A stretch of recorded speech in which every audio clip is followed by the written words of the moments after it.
We're truly kicking things off this afternoon with the disrespect. We're getting it out the way. Welcome back to Lakers Land. This is a State of the Franchise podcast. I'm your host, Seven Mitchell, and with me today, we got a special guest. We got the founder of Get Your Bars Up Media, the president of the LeBron Haters Fan Club. We got BA in the building. BA, what's that word? I have to give you your flowers early. Hey, what up, Brescia? We are up in here, man, and make sure you get your bars up, man. And I can't wait to get into this LeBron thing because he pissing me off, man. He messing up my Lakers. Let's go. Special delivery. We got the bro Bit in the chat. Bit, what's that word? My brother. You already know what time it is. B.A. Bayless is in rare form. We about to turn it all Bit, the way what up up? here. You already know. So let's get to some disrespect. B.A., are you ready? Yes, I am always ready, man. I stay ready. So let's talk about the 2020 Lakers and the disrespect that has been going around as of late. Did you see the comments by Daryl Morey, NBA executive, Philadelphia 76ers? You see what he had to say about the 2020 Lakers? Definitely, I agree with him. We got Trap Butter in the building. Trap, what's that word, my boy? Y'all know what time it is. Bit, I gotta figure out, I got you, Bit, because I gotta figure out the next live stream. I promise the next live stream and all the live streams moving forward will be open panel, but I wanted to have a template for everybody, and I only set a 2-man template. So I'm gonna get shit right. The next live, it'll be open panel.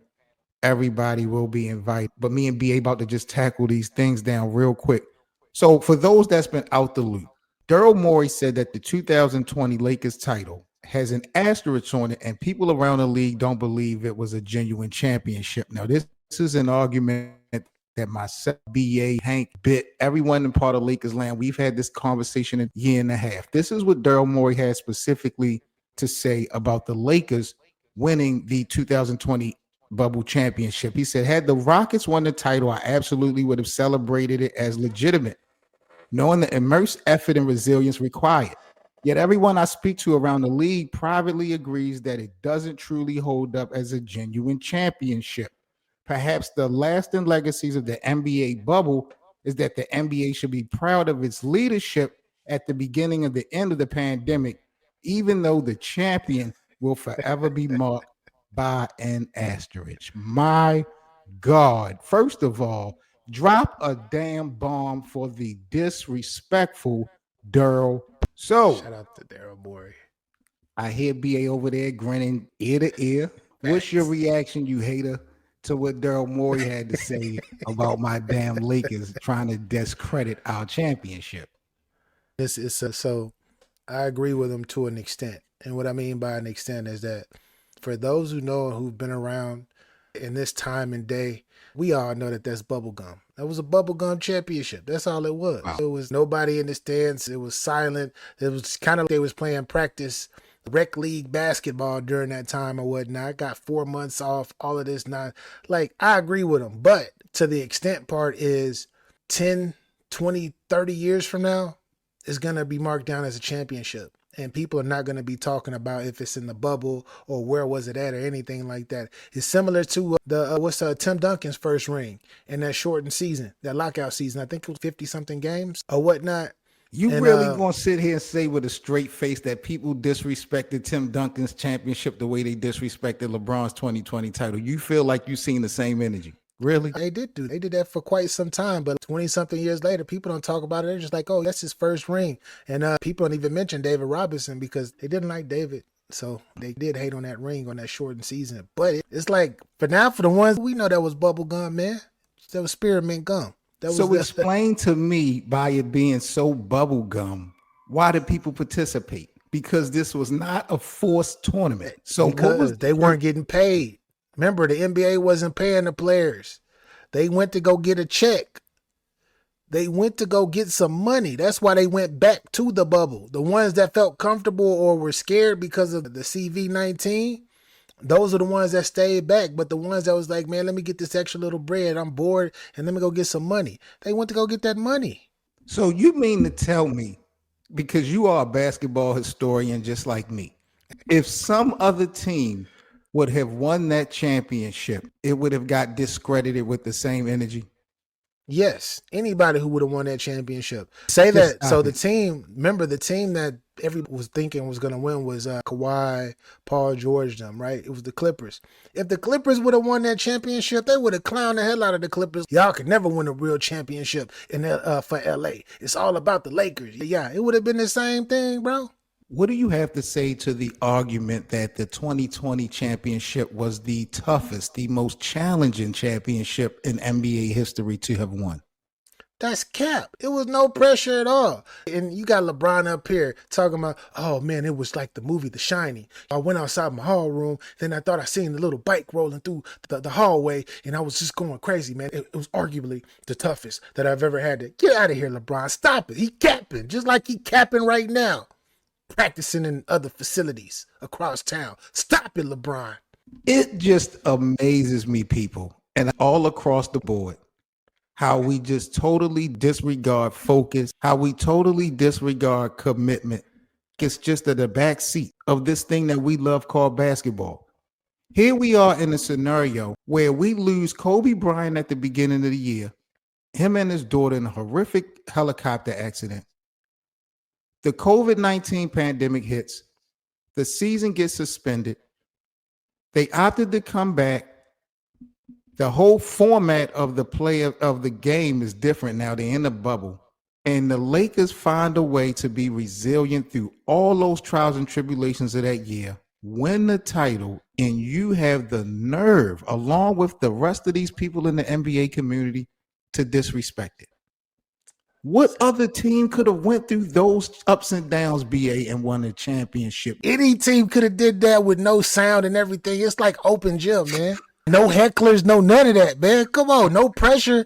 You're not traveling across the country. You're not doing none of that. You just go into your hotel room, go get you some free food, go to your nice little hotel at Disney World, by the way. And then you just go kick it and come out and go hoop. That's it. This was like, for anybody to be like, oh, this was tough, man, because I stayed in this nice hotel. I couldn't get the type of food that I want that's super fabulous, but hey, I still got some good food and we still got to eat here, but you just messed with my mind. Get out of here. Millionaire athletes at that man, get out of here. Lakers land, y'all let us know in the comments, in the live chat, how much respect are y'all putting on the 2020 Lakers championship, because the disrespect will not be tolerated, not on this platform. I'm going to go all times. 7 Mitchell BA, we are in the building. This is Lakers Land Live. Make sure y'all hit that button. We are back in full effect. It has been so long since we have been live, and we are looking to grow this channel and the platform in preparation for the upcoming season. Let's talk about this roster, BA, of the Lakers. Some additions happened in the offseason, namely DeAndre Ayton, Marcus Smart. That big S word always comes into play when LeBron James gets a new teammate, and I'm talking about the word scapegoat. What's your reaction to DeAndre Ayton and Marcus Smart addition to the Lakers? And are they potential scapegoat for the Lakers if they fail this season? First of all, anybody that plays with LeBron that has a little bit of status is going to be a scapegoat. Anybody new that comes to the team. Wow. They even tried to they got on Luka so tough they made him change his whole body composition. That's how much of a scapegoat you're going to be. Ain't nobody, don't nobody blame LeBron. The only people that blame LeBron are the real. Everybody else that's living in this fairy tale, it's his fault. It's Russell Westbrook. No, it ain't what. It's Anthony Davis. No, it's Austin Reeves. No, it's D'Angelo Russell. Do I got to keep going on? Oh, no, it was Kyrie. Oh, no, it was Kevin Love. D-Wade too old. Chris Bosh.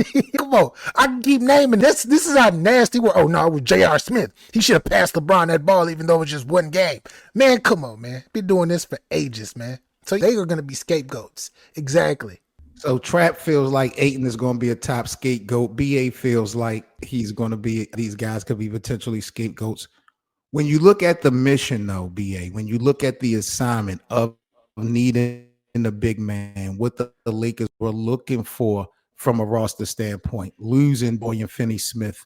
Do you like the addition of DeAndre Ayton and Marcus Smart on paper? Do you feel like they can fill the void of what was needed from a basketball standpoint? They make the team better. I don't know why a lot of people are talking. It's crazy how bad people were talking about the Lakers last year. And as I recall, they finished the season as a 3rd seed, correct? That's a fact. So for them to add them and lose Dorian Finney-Smith, to the dude that couldn't hit any type of jump shot in the first round of the playoffs when they needed him to, played defense decent, but couldn't hit a jumper. Hey, man, Marcus Smart hit that. Marcus Smart played defense too. Ayton is going to give you an inside presence that can actually score, and as well as score, he's going to be able to hit free throws. It's only one cancerous cell on this team, and we all know who he is. And who was that? Oh, I think his number is 23, and he needs to get up out of L.A. So James is the cancer. He the cancer of the squad, bro. So before we get into James, DeAndre Ayton, I actually was campaigning personally for him to come to Los Angeles once he left Phoenix, but I did not like what I saw from him in Portland. And I know that the Trailblazers was not a competitive team, but I would like to see effort through and through. I don't want your record to dictate how much effort you put out there on a basketball court. I'm hoping that was just an isolated situation with DeAndre Ayton in Portland.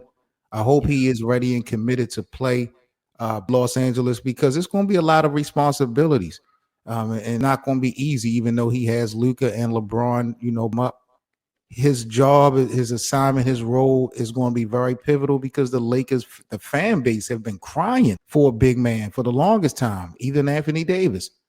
So I think it's really critical that DeAndre Ayton has impact on this team. I'm not really sure how much. Marcus Smart, I like the addition of Marcus Smart for various reasons. You them up. But what do you think Marcus Smart can do for Bronny James? We talked about if Bronny James actually here we go. belongs. I'm saying let's I've always told you from draft, if Bronny James is going to have a real career in the NBA, it's going to be identified off of defense, right or wrong.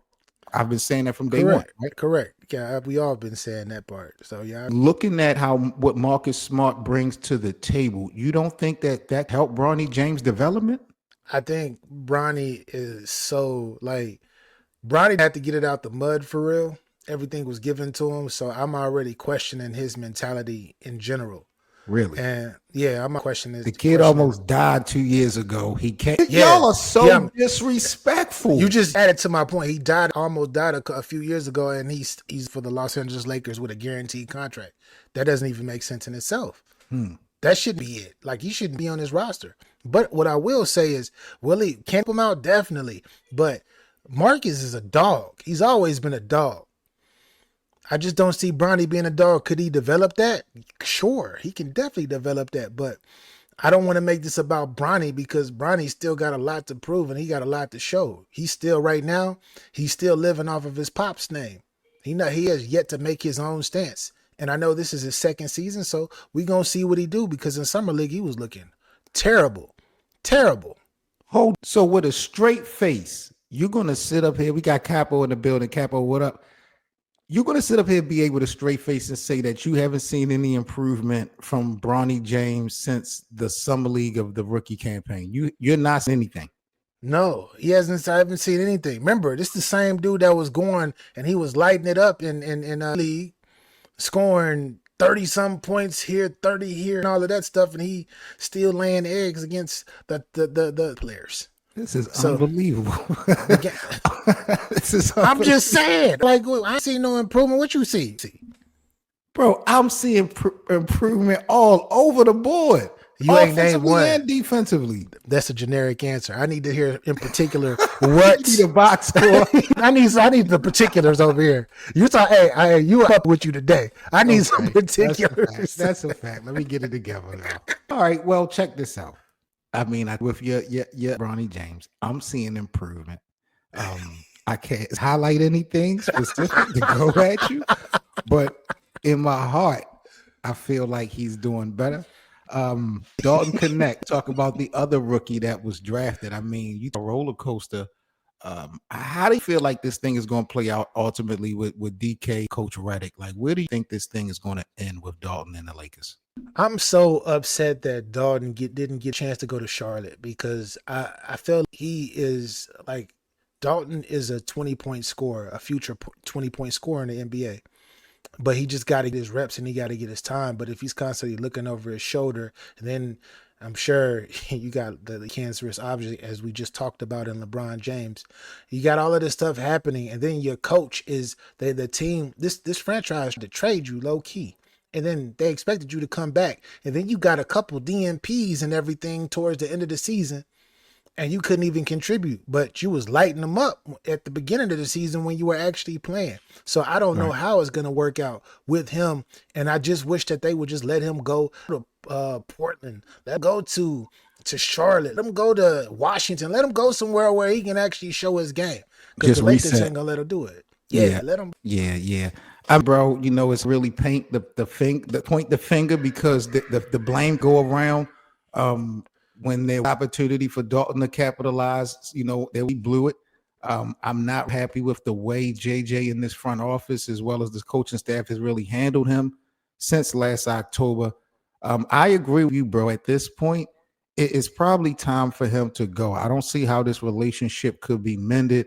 I'm glad he was able to see how the business worked sooner than later in his career, because I feel like Dalton has a lot of upside, but I see it working right now. Not he can't contribute to the Lakers. I just don't feel like mentally he's in a good space, a desire to really want to play with this team anymore because of that thing work. He figured the Lakers. He figured out that this is all about LeBron. This is the LeBron show. And then when they brought Luke in, the LeBron farewell tour, that's what it should be. It shouldn't be the LeBron show because he does. Wait a minute, whose team is this? BA? Whose team? The Lakers. Let's get this out the way because this is Luka Doncic's team. You gonna sit up here and say that with a straight face? Yes, this is Luka's team. Wow. Luka pounds 40, still getting buckets. He wasn't playing the hell of a defense. He wasn't playing defense like that, but LeBron ain't played defense in 2-3 years though. So let's talk about Luka and LeBron, BA. Here, this is Lakers Land 7 Mitchell. We in the damn building, man. Smash that like button for us. If y'all are new to Lakers Land, welcome. Make sure y'all subscribe. We definitely appreciate everybody in the live chat. We're going to get into our starting five, who our projected starting five be. So everyone that's in the live chat, get y'all starting five together because I'm really interested to figure out from the Lakers community who we start with. So make sure y'all get y'all starting five and put them in the live chat. Getting back to Luka and LeBron, BA. Yesterday, there was a big report that Luka wants LeBron to retire with the Los Angeles Lakers. He does not want to push LeBron out. Is Luka being? What's your reaction to him publicly saying that he wants LeBron to stay? Where do you this is? I think he's politically correct. Luka just what was that? The morning show on ABC, like the biggest show. Like he was just there, and Luka is getting into this. Like now that he lost and everything, and now he's starting to develop his own personality to actually reach demographics of people because his game has already reached it, but his personality hasn't. So now that he's going through this transition of now I need to be a leader and I need to do this and I need to do that. He won't be able to like when LeBron, he won't be able to get to where he's trying to get to. So he has to be nice about LeBron because at the end of the day, he does respect LeBron, but now he's like, yo, like your cloud is thick. It's too big. I need we need the thunderstorm that you didn't, that hostage, this big cloudy, whatever. We need to get that smoke out. I'm here now. There's a new sheriff in town. So you really think that Luka, in his heart of hearts, feels like he can win with this team without James? Yeah. How? I mean, he won conference without LeBron James. We're talking about this ball club because he had Kyrie backing him up. There's no Kyries on the Lakers. Yeah, but Kyrie played crap though. Wow. Shout Kyrie, but he played like crap. So you believe that Luka is just being political. He really doesn't care if LeBron stays or go. It sounds like to me, BA, you're saying once LeBron go too. He wants he wants out of there. He don't want LeBron to stay. And I'm pretty sure he wants this to be his last season. He don't care if he retires or if he gets traded or not traded, because they're not going to trade him. But if he leaves somewhere and goes somewhere else as a free agent, he tired of the LeBron James bubblegum show. He's tired of that. He want a different. He that flavor failed, bro. It's getting old. That gum is stale. Do you realize how irrelevant the Lakers was before LeBron touched down, bro? Bro. Maybe I had to get a new television because y'all act like this team was title contenders before LeBron came. The Lakers were an embarrassment before LeBron came, bro. They only won one bubble championship, 7. What are we talking about? How many franchises? They missed the playoffs multiple times with LeBron, and they've been in the play-in multiple times. See, this is what I hate about why y'all do it. Because they had to get Luka. They had to get Luka to make the playoffs without the play-in, man. They had to get Luka just so they can be a top 16. That's crazy, bro. This is what I don't understand. You want to talk about the Lakers only won one title since that time frame. What confuses me that there has not been any other franchise out of the 30 that have won multiple rings. But the other franchises, the difference between a lot of them other franchises, it wasn't no missed playoffs, and it wasn't no internet. They wasn't planning to be in a play-in game. They actually had a seed that they were comfortable in. LeBron been fighting out of that play-in and not making it to, because remember, he missed the playoffs, 2 or 3 times, right? He's been in LA 7 seasons. So three successful already off rip. Won a championship, a bubblegum championship, that is. After that, it's been opposed to last year, all play-in, bro. They've been struggling with their lives since he got there, bro. They had to go hijack and clear out all of these future all-stars. They had to clear them out. They had to run Julius Randle and all of these people up out of there just so they can bring him in, bro. I don't mind you lying to the people in the chat. I'm not going to allow you to lie to me. I'm not going to allow you to lie to me.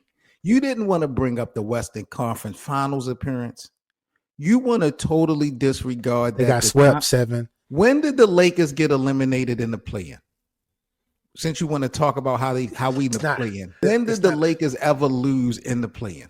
It's not about them winning or losing in the play-in. It's about them seeding the play-in, not being able to go past the 7th. The Western Conference is just that good, bro. Bro, the Western is great. You are correct. It's great. But you mean the greatness, the all time couldn't lead you past that? I guarantee you. Like, this wouldn't be this way if Luka was sooner. So we're vilifying LeBron because the Lakers ain't repeated or three-peated, even though no other team since LeBron has been with the Lakers have won 2 championships. We've had a new champion. No, it's not. You don't got to win a championship. But at least to especially with particular franchise, because we're talking about a storied franchise. But you make it seem like, BA, since LeBron James have touched, it hasn't been successful. Not in the LeBron standards. Unbelievable. That is unbelievable. This is that went to 8 straight finals or whatnot, even though it was the least, but he went to 8 straight finals. And from my understanding, from you and from a lot of people, oh man, he had to carry these teams. How come he ain't carrying the Lakers that far? How come it took him to go to the bubblegum championship to do that? It took 19 for him to be able to sneak his team into the finals. This is an interesting question from Chris. I don't want to get off topic, but Chris wanted to know who was going to give the Thunder a run for their money between the Clippers or the Lakers. I'm not sold on the Thunder. I know they're the defending champions. I just look at this team as a Cinderella story, B8. Are you sold on the Thunder? And out of the 2, the Lakers and the Clippers, according to Chris, which one would be the most threat towards OKC? I might have to go with the Clippers on this, but I'm sold on OKC Thunder. I'm sold on them. And the only reason the real only team think that can probably give them that work that they gonna have problems running into is the not they read up. That's the only team that I can see that can get to type of level. Just with their new, but everybody else, it is OKC and everybody else. And I know that's unpopular from a lot of people, but we're talking about people could talk about Shea and all the time. Damn, they got a squad, but they're stacked all across the board. All of them young, nobody talks about them defensively. That's where they really get you. defensively. And when you got a player like Shea that can get to the free throw line, even though he do be foul baiting, he do. Most superstars do though. It's always been that way. When you got somebody get to the free throw line and hit them, oh my gosh, it's different, bro. This is the team. I gotta put some risk on their name. I ain't gonna dog them like that.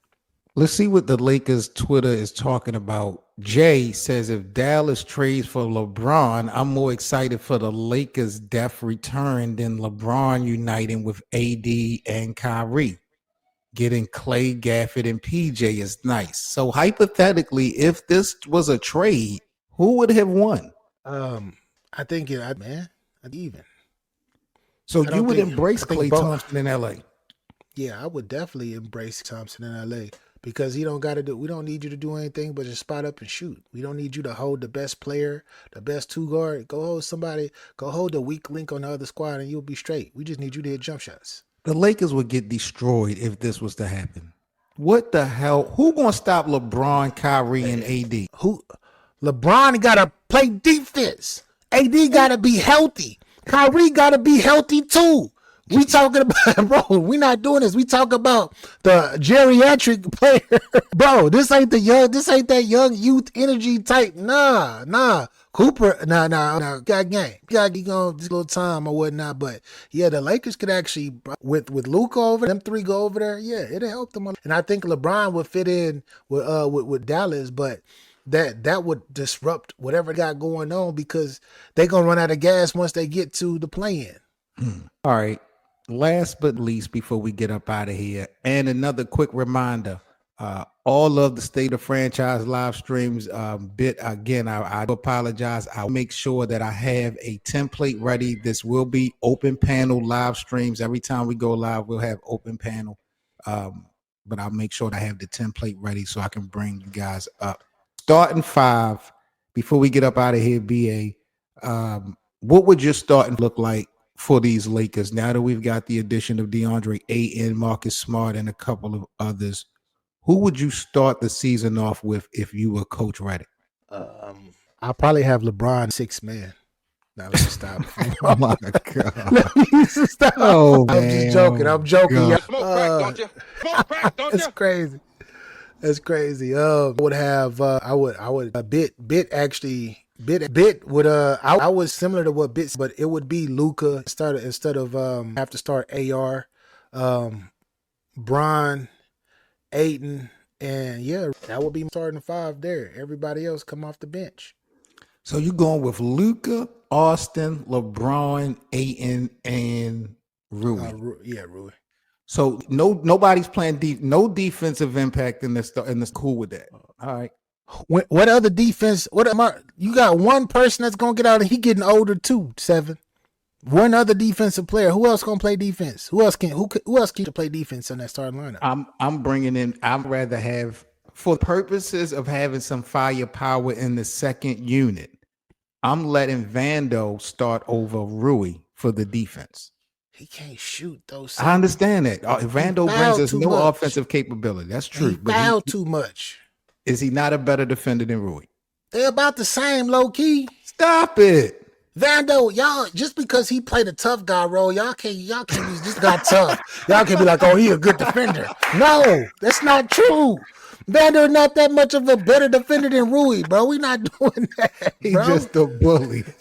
That's it. That's what he do, and that's what they need him for. They need him for grit. That's it. He can do that off the bench, man. He said, yeah, I think defense presence. That's y'all work, bro. A really piece of work.